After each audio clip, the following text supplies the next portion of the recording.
touring now for about 2 years, and before that did a little bit of touring on and off, so did a few weeks in Europe for a show, and then a few months throughout Australia within 1 year, and then a lot through New Zealand. So when I was younger there were little bits and pieces sporadically, and then now it's been consistent for more or less 2 years.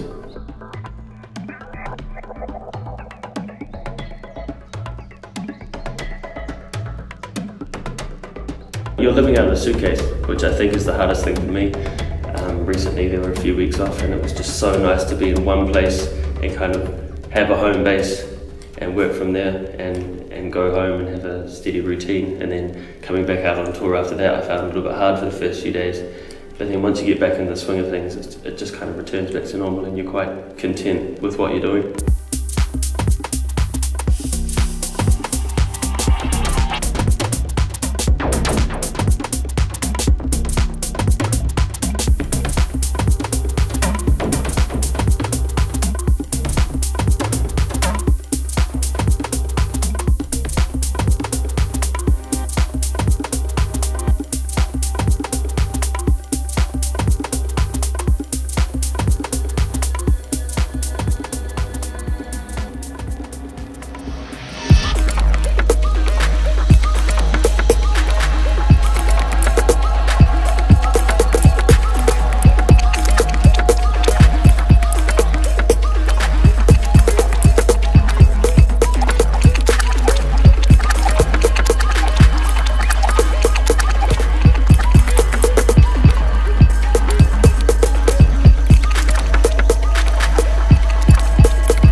I think it's easier travel than what I've done before, so it doesn't change my perception in that way. But obviously, it changed.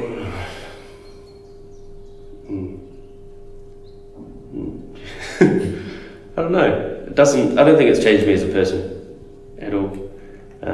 The way you interact with people changes whether you're at home or whether you're away. I think. I mean, some people.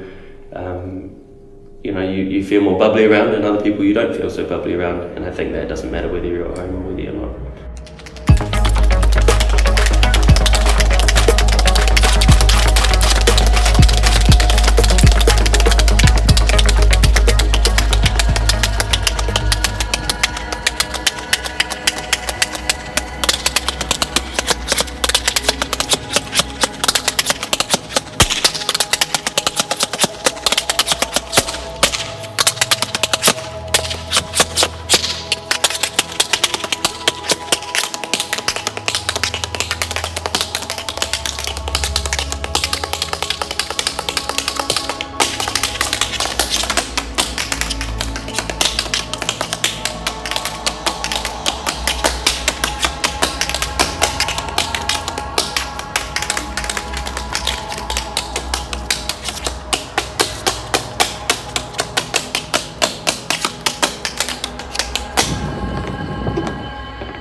I don't think it's changed me as a person, moving away. You learn things because you're away and you're overseas, but because I have done some other travel in the past, and travel was harder in the past because now I'm with a tour, you're looked after and you're put up in a nice hotel and you know that you're always going to have running water and most of the time hot water. Whereas when I travelled when I was younger, you know, you'd go to Southeast Asia or something and with a budget and you wouldn't spend more than $5 US a night, you'd be living, you know, sharing a bed with 2 other guys, and you know, especially if you had a big night, you hope that one of them doesn't wet the bed, you know. So.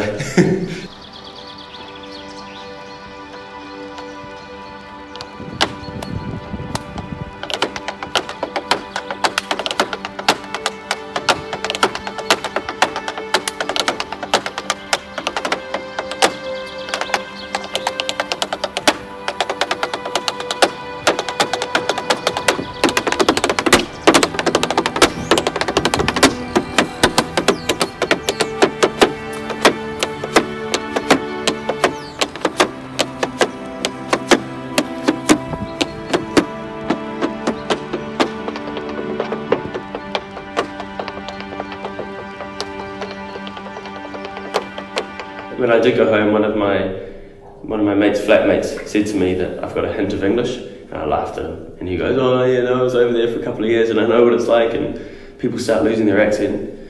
I thought it was the biggest crock I've ever heard, and I told my old man that, and he just laughed. He goes, "No, you haven't lost any of your accent." So I'm happy about that. I'm proud of New Zealand and where I'm from, and I'll hold on to this accent, and I don't want to lose it for something else.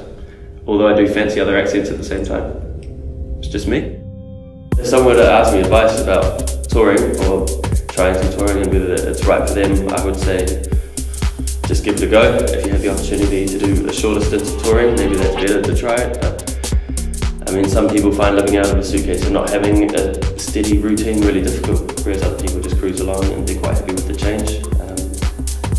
I used to think I didn't cope with change very well. It takes me a long time to adjust. But you do get into a form of a routine within touring.